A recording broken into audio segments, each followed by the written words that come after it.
مرد کو اللہ نے بھی چند باتوں کا پابند کیا ہے, گورے وہ پابندیاں مردوں پہ نہیں لگاتے. مرد کو کس بات کا پابند کیا ہے وہ بھی نمبر وار بتا دوں جلدی جلدی. پہلی پابندی اللہ میاں نے یہ لگائی ہے, گورے یہ پابندی نہیں لگاتے. گورے کہتے ہیں نہیں بھائی پرسنل لائف ہے, جو مرضی کرو. اسلام نے پابند کیا ہے عورت کی طرف جانے کا راستہ تمہارے پاس نکاح کے علاوہ کوئی بھی نہیں ہے. کسی عورت سے فائدہ اٹھانا چاہتے ہو بیوی بنا کے لے آؤ, اس کے علاوہ تمام راستے بند. اچھا بھائی آپ نے کہا چلو بھی بنا کے لے آیا آپ, اللہ میاں نے کہا ہے بھائی موڈ تو نہیں تھا آپ کا بالکل بھی. دوسرا اللہ نے پابندی لگائی, اب یہ جب تم لے آئے ہو تم اس کو ٹینشن سمجھو یا عذاب سمجھو یا نعمت سمجھو, وہ تمہارا ہیڈک ہے.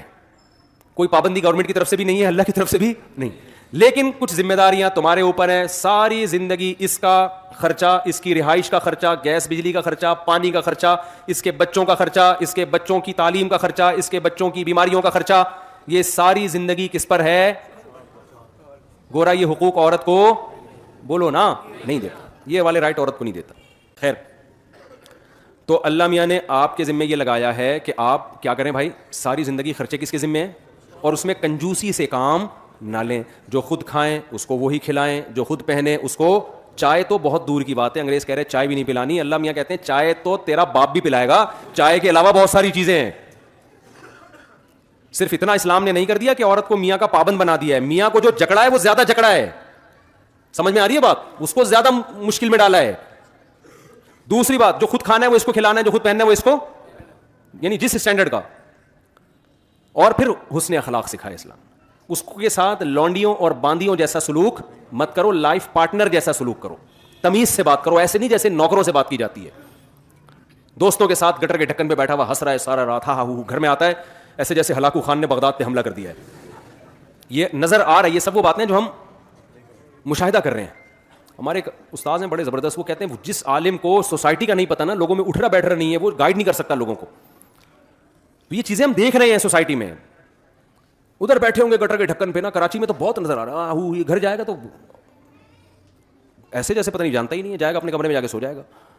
عورت کو عزت چاہیے بھائی شوہر سے, وہ چاہتی ہے جیسے مجھے میرے باپ کے گھر میں عزت ملی ہے وہ عزت کہاں ملے. اور یاد رکھو باپ کے گھر میں جتنی عزت ملی ہے شوہر کے گھر میں اس سے زیادہ ملنی چاہیے.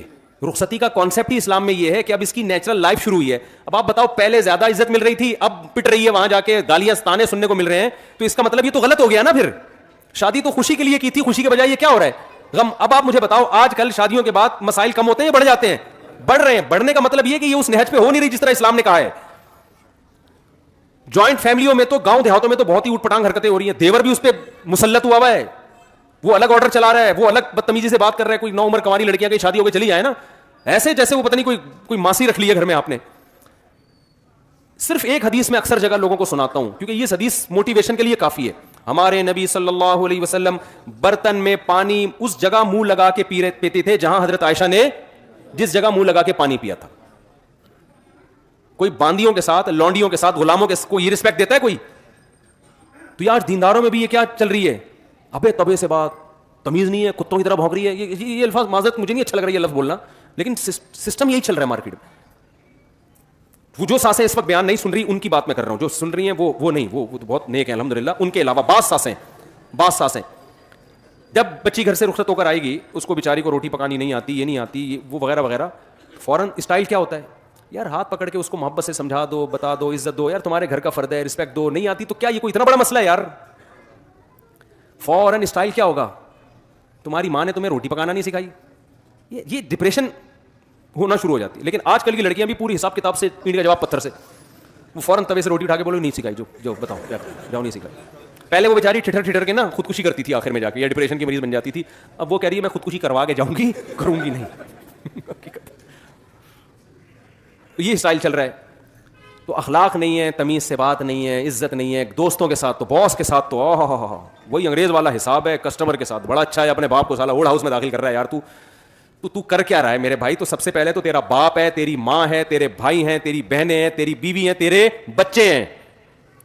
وہ تو ہے ہی نہیں, جو ہیں ان کی بات کر رہا ہوں. بس تو شارٹ ہوتے جا رہے ہیں بچے مارکیٹ سے, دو ایک حساب کتاب بن رہے ہیں ہی نہیں. تو اب کیا حقوق؟ مجھے لوگ کہتے ہیں بچوں کے حقوق پر بات کریں. میں نے کہا جب بچے ہونا شروع ہو جائیں گے قوم کے تو پھر ہم حقوق پر. ابھی تو بچے ہمارے اللہ کا شکر ہیں, تھوڑے بہت ہیں اللہ نے دیے. تو مجھے تو پتا ہے بچے کیا ہوتے ہیں. تو بچے کہاں ہیں؟ ایک آدھ کو بچہ تھوڑی کہتے ہیں اس کو. وہ تو خود ہی پل جائے گا یار, بیڈ پہ خود ہی بڑا ہوتے ہوتے ایک دن پلنگ سے نیچے اتر جائے گا, اس کو پالنے والنے کی ضرورت نہیں, اتنی ٹینشن نہ لیا کرو اس کی.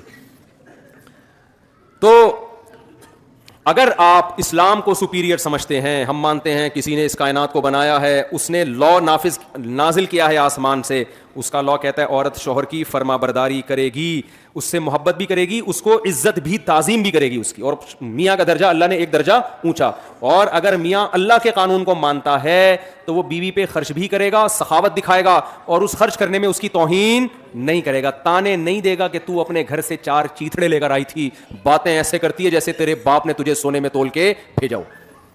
سمجھ میں یہ تانے آج کل مارکیٹ میں چل رہے ہیں.